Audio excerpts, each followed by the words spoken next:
Welcome to Inside the Firm, a podcast dedicated to small business owners and hosted by entrepreneurs, Alex Gore and Lance Cayko. Each week, they take you on their journey of how to start, run, and grow a business by bringing you inside their architecture and real estate development firm.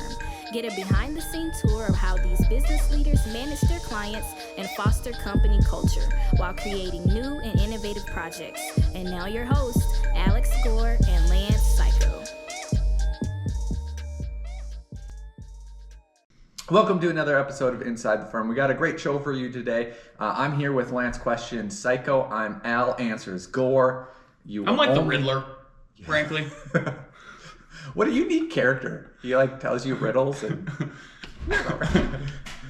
There's so many adorable villains where it's like, and then in real life he would have just been bang, shot dead. Yep. Riddle me this, bang, shot dead, Riddler. It's so funny because the Lego movie, there's so many characters that they've built up through the years and so many from the past, right? So we're going to talk about the job market today, development woes, and then what candidates can do to actually get a job. But before that, know what you can do? You can be good at your job.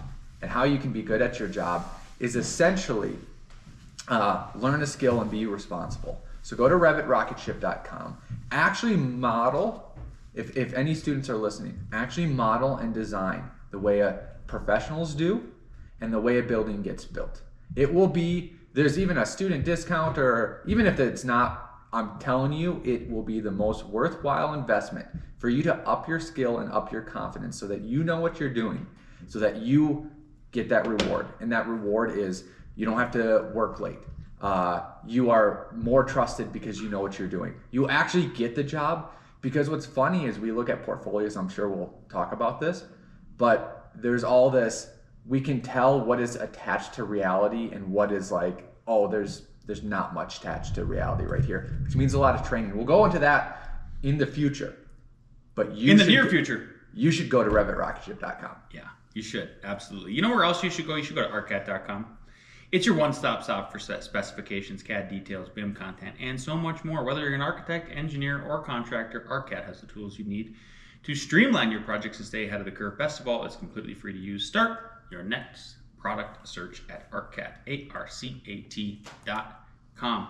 Yeah, the title of today's show is How to Get Your First Architecture Job in a Crappy Economy. Al and I have been there. We are in a kind of crappy economy. It's not the best. And we're going to get into that quickly here, which the first bullet point I have with that is, and I just want to dedicate the show to we have actually a lot of student listeners, and we want to be helpful for you because it's your professors can tell you one thing, but now you're going to hear it directly from the mouths of two practicing architects, principals, people who are hiring, people who get a lot of resumes, cold calls, all kinds of stuff. And I think different architects because I think we understand the economy differently than most maybe do, just because of our own educational backgrounds with all of that sort of stuff. So first bullet point I got here that I want to get into is a LinkedIn post. It's called The Harsh Reality of the Job Market. And it's a LinkedIn post that just came out yesterday from LinkedIn News. The average American worker is feeling less confident about the economy and their career these days. Shocking, right? Mm-hmm. You're hearing about all these layoffs. There's federal layoffs, there's local layoffs. The stock market's not doing too well. And we're trying to work through a lot of uncertainty, right? According to LinkedIn's latest workforce confidence survey, workers are feeling more pessimistic about their career growth, finances, and job prospects than they have in years. Confidence in each of those areas has hit never-been-seen lows. Whoa, never? Never before seen lows since we started tracking worker sentiment in April 2020. Okay, I was like, wait, the 2008, what are we talking about? We'll get there. We'll get to the 2008 stuff, yeah, including during the early months of the pandemic when the economy took a dive and whole industries came to a standstill. Overall worker confidence, which is scored on a scale from negative 100 to positive 100, plummeted last month. It dropped to plus 24 in February, down from plus 33 at the start of the year. For comparison, in April 2020, at the outset of the pandemic, confidence was at plus 29. So that's the contrast, Al. Overall sentiment peaked in January 2022 at plus 41 when everybody was job hopping. And it was just crazy competitive because we printed all the money. Scoring is based on factors like how confident workers feel in their abilities to hold on to jobs or find a new one, to keep progressing in their careers and keep improving their financial situation. Money matters are particularly pressing. Workers' confidence in the ability to better their financial situation over the next 6 months dropped to plus 15 this February, which is even lower than April 2020 score of plus 16. This pessimism comes amid a slowing job market, new economic policies, and predictions that artificial intelligence advancements will disrupt most professions. Wow. Okay. Do we want to go into the questions now and then do developer woes Well, later? I just want to touch on it. I won't go into length about the developer woes. Okay. So and then we'll come back to the job market and all the questions, and I will just give the answers to people. Yeah, Al's full of answers. He's like, you're like Batman who can answer all the riddles. Yeah, exactly. I'm Frankly, the he's kryptonite. Remember, I'm the Riddler. So if architect, if you're graduating college and you're going to try to become an architect and get into the business, or you're a contractor or an engineer, anybody related to this listening, we've been speaking about this multiple times, and I've got a post here that reflects exactly what's going on. The headline, this is from Justin Gooden, I just follow him, or we're linked in or somehow. 58% of developers are delaying projects due to economic infeasibility.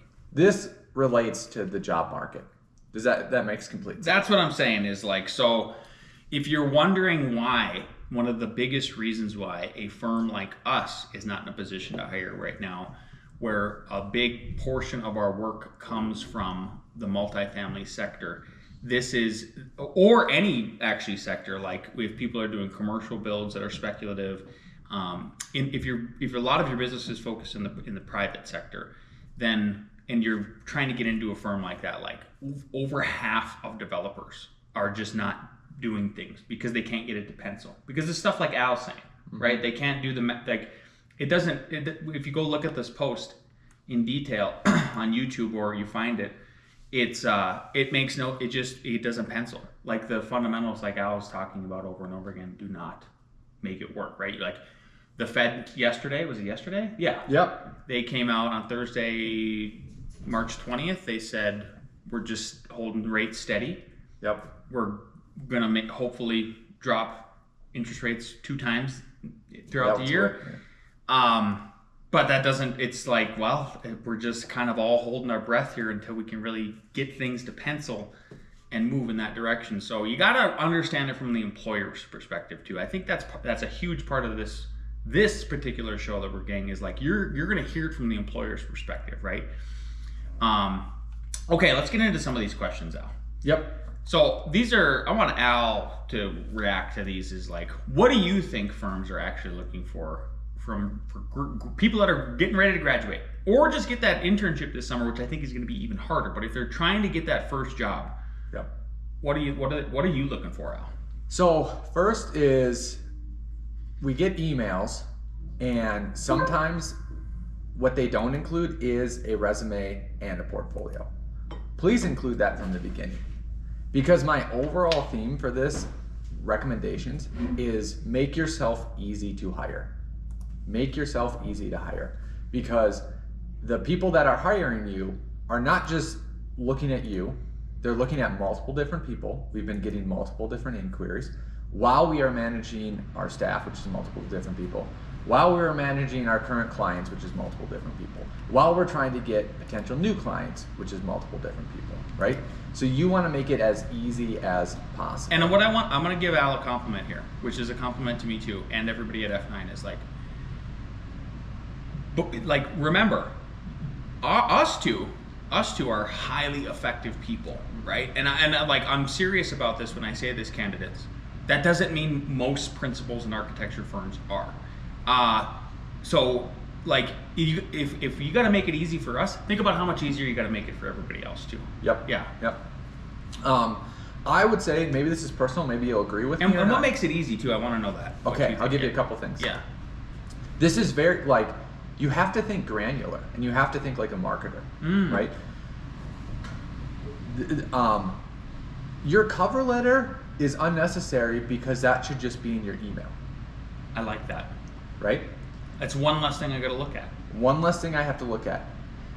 Next thing is that obviously you should have your resume and portfolio. So now they're included, and they're included from the beginning so that I can make a judgment. And do you want those, like, I like those in one document too.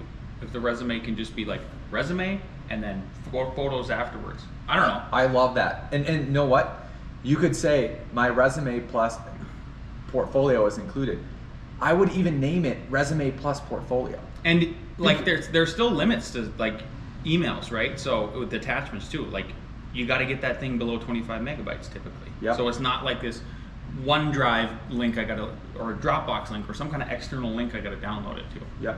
And why I'm getting like this granular is because when I get these emails, I look, there's either no files attached or 2 or 3 files. I want to go look at the portfolio first so I can hover over and like you can see the name of it, right? So if it's resume plus portfolio, I would do that first, the resume first, because it's the shorter name plus, so that I can see, oh, that's just one, all of it combined. And if you only have one file, I don't have to look through different files and stuff like that. And the counter argument is it's only 2 or 3 files, right? Hey, that's great. Are you making yourself easy to hire or not? Well, think about also even the medium, the platform that principal might be looking on, right? Yep. This is a lot of what I'm doing all the time is through my phone. Like I'm running around all day most days. Al is too. Like there are days where we are just not even in the office and like we intended to be, and then all of a sudden it's like Al's running around doing GC stuff. That was my afternoon yesterday. It got blown to crap. Yep. And I've even even with our staff, I'm like, why aren't you sending these attachments? I don't want to go into the Dropbox. I need to review this on my phone. Like I'm maybe going to mark this up on my phone. Yep. Yeah. Yep. The second and third advice to this is we are going to be able to tell through your work which one understands architecture, sizing, scales, proportion, design, and stuff like that. So if you happen to be listening to this and you're a freshman or sophomore, that's great. Because what I'm telling you is that you might think, hey, I'm satisfying the professor and the requirements, right? Know that you might still be, who knows? Economy could get worse. You could be competing. So you need to make your projects well. Like you need to be a good designer. You need to let that marinate. You need to create great designs and great renderings, right? This is already a very crowded field and profession. It like I think it's still safe to say like everybody wants to be an architect. Well, not everybody, but you know what I mean by that sentiment. I'm just saying like it's a sexy profession. It's fun, especially if you get into a good firm. And so like there's usually more candidates than there are people than there are jobs. So you having to go above and beyond, like it never stops. I'm sorry, it never stops. Like you have to go above and beyond because especially in this environment, think about how much further you got to go above and beyond. Like, boy, you better look really good. And how do you do that? I think you have to like open up your chest and you have to be vulnerable and you have to go. This is part of it. Is you have to then like reach out to. If you can find a practicing architect mentor or just more of your professors and say like, I need a critique. I need a critique on my portfolio. And I'll get right to this. Now let's go to the portfolio. Because if you're already done, let's say you're trying to find a real job. Well, you've already done your work, so your design is what it is. Here's 2 suggestions for your portfolios. 1, think about each project and think about them like marketing now, right? So you need to have like a cover image. You need to have a name for it that matches, and you need to not overcrowd your pages. So like it needs to be very clear what the concept of this and somewhat memorable. I always recommend the book Made to Stick. Honestly, maybe that should be next year because when our architects are presenting to clients, I think we should just be that memorable. Agreed. So you should look at that book, and you should also look into the book called Thinking with Type. Thinking with Type. Yep. That book is phenomenal. I you are a graphic designer if you're an architect at a certain level. I mean, at some point you need to let go and, you know, delegate out to professionals and stuff. But at the end of the day, like, you are doing graphic design. In school especially, you're doing graphic design. And for you to actually think with the type and really understand what it means, like arranging images with text is an actual art. Yep. Yeah. And then my last practical advice is cut your crappy project out of your portfolio. Nice. And I am okay if you think like, well, I have 5 projects. If I do that, I'll only have 3 projects. I do not care. Only have 4 projects. Let's say you're only have 2? No, this is what I was getting to. Oh. You went more extreme, but I only have 4 projects. If I cut the crappy one from first year that looks like garbage, then I only have 3. Fine. We aren't. So we're not looking for quantity. We're not that exactly. So like, we aren't looking for quantity. We're looking for quality. Yep. Right. And if it means that like you're only showing, for example, let's say you're in a 5 or a 6 year program. If you're in a 5-year program like at North Dakota State, then maybe you're only doing your capstone project in 4th year, and then your high rise and maybe thesis. Yep. And like, there's 3 projects. Those actually should be your best projects. Here's something we should, Lance. I think it's very rare to do a really good 3rd-year project, frankly. Yeah. This is inside the firm, so we talk about it inside the firm. We should ask, maybe I'll do an email right after this if you agree. Neil Patel is our website people.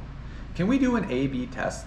Oh yeah, maybe we should reduce. The strength of our website, how many inquiries we're getting through this, if we cut 25% of our crappy, I'm fine, crappy projects, we'll just say that. No, I don't think they're crappy, but we'll just say lowest design quality. Honestly, what do you think about that? I don't think it's a bad idea at all. I think it's a great idea. You should do it. Okay. Hey, we're trying to walk the walk. God, maybe we even say 50%. We have a lot. I don't know. Me and Lance will come up with that. I'm totally about this, man. We just landed at 33. Congratulations, you got a deal. 33%? Yeah. We're cutting. Oh, yeah. Because I started with 25, went to 50, landed on 33%. $40. Why do you need 20? Sorry. I can't wait to do that. Oh, I got to remember that joke. In case you didn't catch it, that's the joke. Lance asked me for money because you're my kid. Dad, I need $50. $50? Why do you need $40? No, it's even more than that. Okay. You ask me now. Okay, Dad, I need, wait for it, Minecraft game, because this is what's happening in my life. I need $49.99. I need $50. You need $50? Yeah. You need $40? Why do you need $30? Oh yeah. See, it's another layer. Yeah, you gotta go. $40? Why do you need $30? Yeah, exactly. It's a great joke. Dad, I need 50. $20? You coming at me with $20? How much lawn have you mowed this week? $10. You just keep going. Oh, they're gonna. You hand them an invoice. I love that. Here, how about this? You only give me $10. Is this fair? Yeah, I got 2 kids, so they will lose their mind. They will lose their minds. Dad, no. Yeah, I know. Okay, that's the best advice I have. I have two questions about this. Okay, so cover letter, which you've reduced now to an email, which I agree with. Is how do you feel when it's non-personalized? Like, can you tell it's generic? Yes. Do you want it personalized? Here's why. I think you should either do, hey Lance, my name is Bob. Yep. Or Jane. That's my name. And I would really like to, work for you. I'm a 3rd-year student. I'm planning to be in Colorado in the summer and in the future. Please take a look at my resume plus portfolio that's attached, and let me know if there's a convenient time for us to talk. Okay? Mm-hmm. That's option 1. I love that option. Option 2 is, hey Lance, my name is Bob and Jane.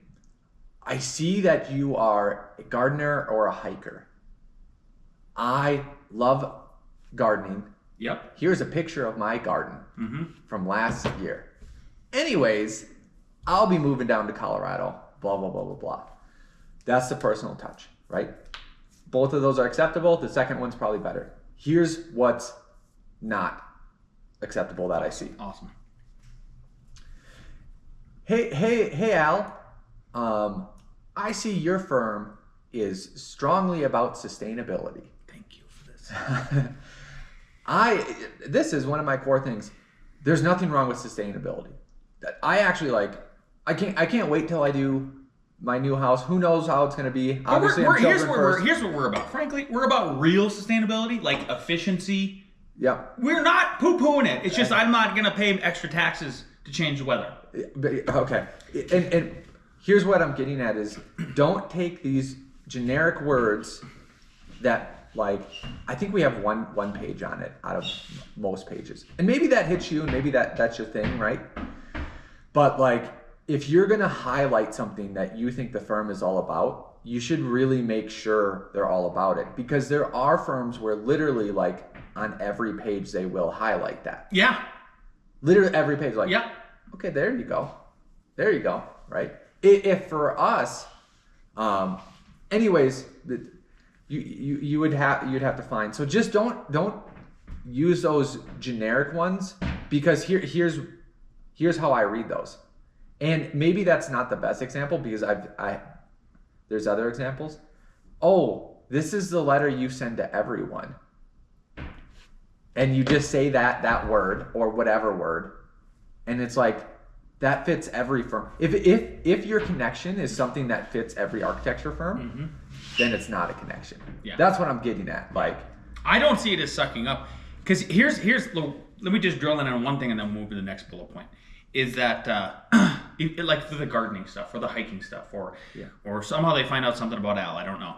He's less obvious on social media than me. But what I like about it is somebody who has hired people from out of state it instantly makes me think, oh, they'll find a connection here. They'll be able to put roots down here. They won't just leave because they get lonely because they're an introvert. If they are an introvert, because maybe they're an extrovert, so it doesn't matter. But if you are an introvert, which a lot of us are, even I go to Introvertville sometimes. So does Al, on the weekends especially, right? We're extroverting all week.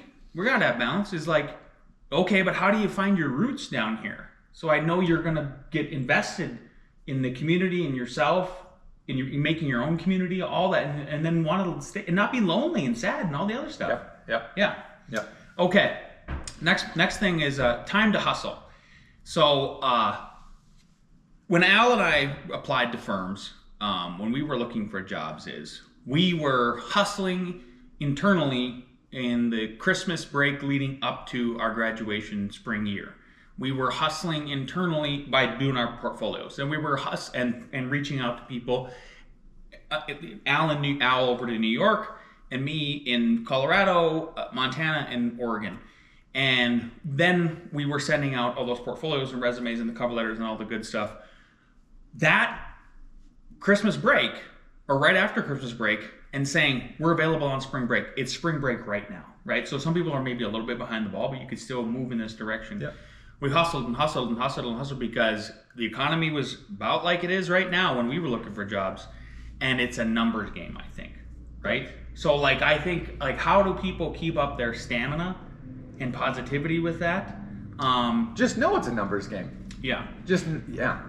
Because then when you're rejected or they don't get back to you or whatever, you understand they're not rejecting you. It's just a numbers game. What is your, if you had to, if you had listed your top three out, points of contact for people, and I think there's just three, right? So we'll just narrow it down here. I got a cold call. I had a pleasant conversation with this gal. Yep. She was looking for a job just 2 days ago, yep. Right?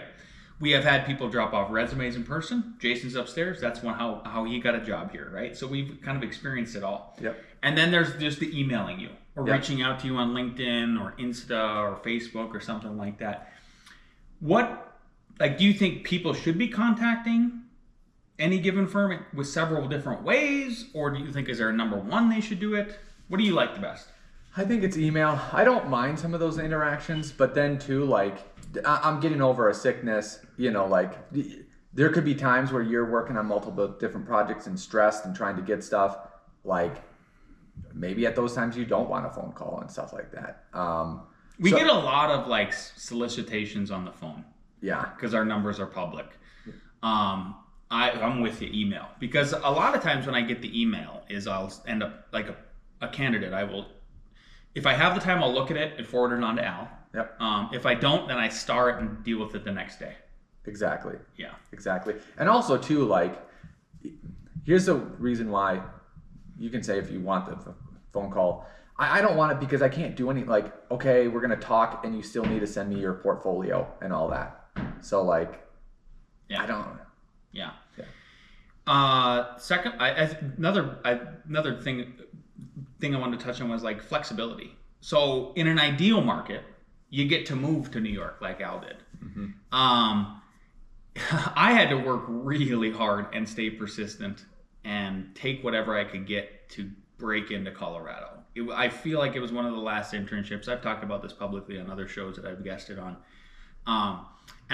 For me, this is, to you guys out there, this is one of the biggest tips I can give you is I think you got to be flexible. Like, you have to be willing to move pretty much wherever in this environment. And hopefully you can, right? Like, for me, it was really difficult because I had one child and one on the way with a wife. Yeah.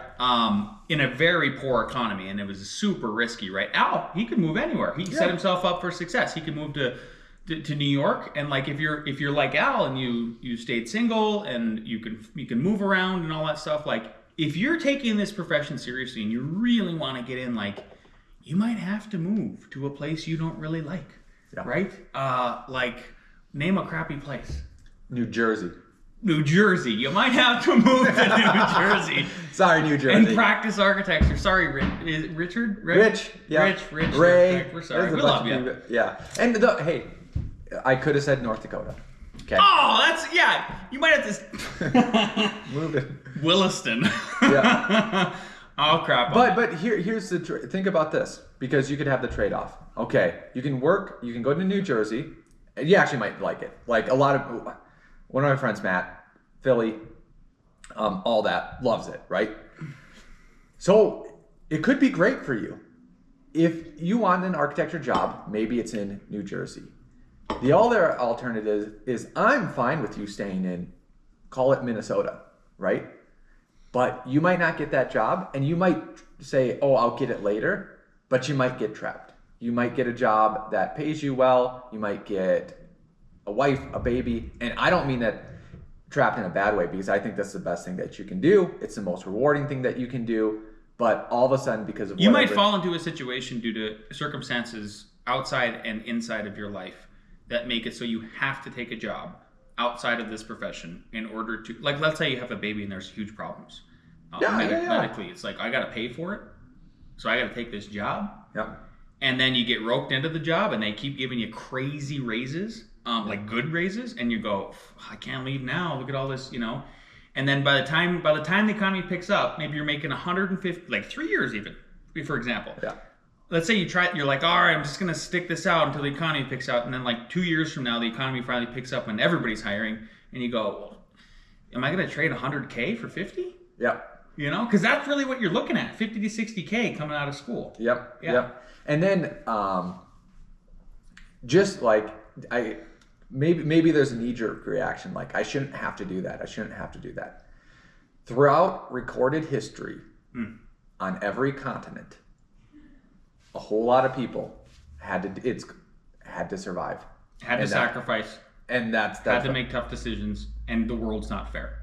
7 billion people right now. If you add up all the billions of people throughout history, like it's called life. Yep. It's called life. Yep. And so, like on that kind of like life's not fair, right?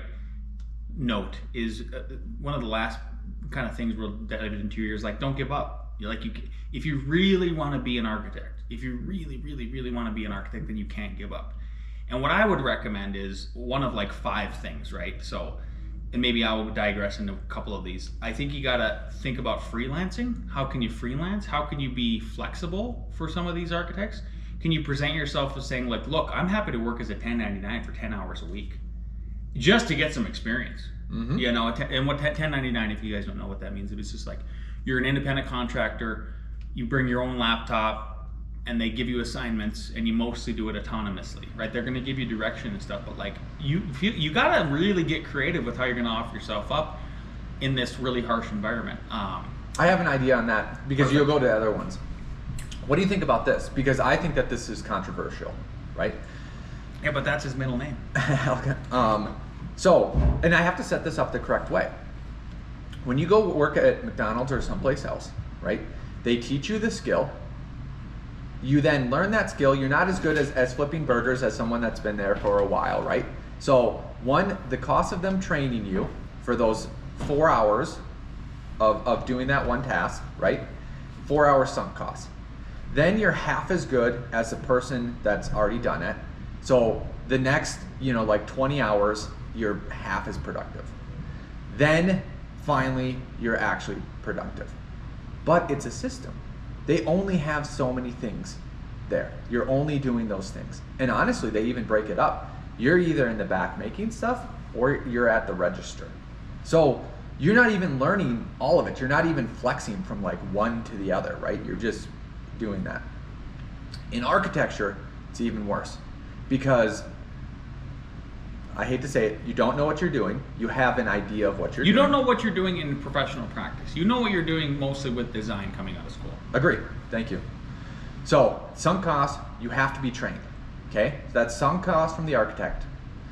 So, and sometimes it takes you a whole year to get billable. Like profitable, sorry. Yes.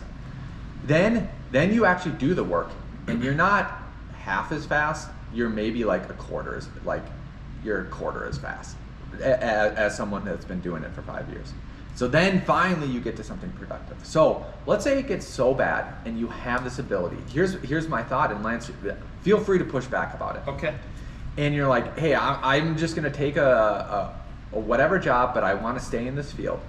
So even if I only work as a 1099 10 hours, you know what? Hey Lance, I understand that you don't have enough work for me. I'm going to move down to Colorado. I have a side job and all that. Even in 10 hours worth of work at $20 an hour, whatever it is, 25, I don't know. But the first 2 weeks of 10 hours, like, just train me for free because I understand that that's sunk cost, and then we'll go from there. Yeah. It's controversial, but I think this is what I'm getting at, is with the creativity that you probably need to interject in this economy.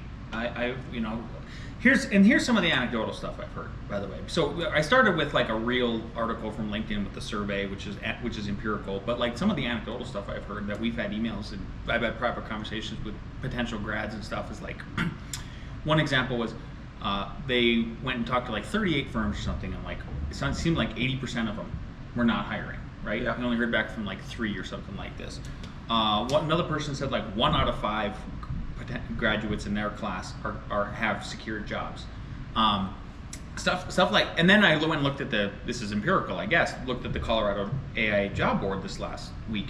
It's the thinnest I've ever seen it since the Great Recession. It's so freaking thin. And especially for graduate students, because what they're looking for on most of these posts are the mythical, which it does exist. You got 5 to 10 years experience. 3 to 5 or 5 to 10. Yeah, one. It's like, how do you break in, right? How do you break in? So when you're not giving up and you're trying to do these creative ideas that Al's talking about, and you're considering freelancing, the other thing I want you to consider is like, can you find a job that's adjacent to it, to this profession? Can you work construction? Can you go draft for an engineer? I don't even know what else. Maybe Al's got another, some kind of design stuff. Like, how do you stay semi-relevant? So those ones are the first two. Yeah. I'll even go slightly crazier. I think manufacturing might be coming back to America. So like, I would go work in a factory and then freelance for like AECom, one of these big firms and whatever, and be like, hey, just to let you know, from 9 to 5, I'm working in a factory, and I want to come in. I'll come 1 to 2 hours after my job and come work and do whatever. Or even if you can't get that, after a year or whatever, or maybe that's just a summer internship. Maybe that's a summer internship. You're literally working at a factory, And then you come to a firm that does big projects and stuff like that, and you say, hey, I'm an architect, my resume's great, I'm simple to hire, whatever. By the way, I've worked in factories. Like you want to design factories? I've worked in factories. Oh, I love that. There's the adjacency, yeah. Yep.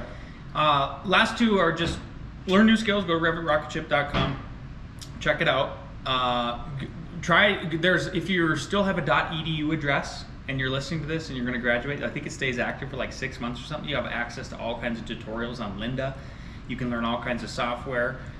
You just got to look like a lean, mean, awesome machine. And the last one is like, stay busy and stay positive. You can't let this get you down. The recessions are not forever. Depressions are not forever. There's always a light at the end of the tunnel. Remember the law of polarity. And if you're listening to this and you like this episode, leave us a 5-star review on iTunes, and then give us a positive comment, like, subscribe on YouTube. See you next week.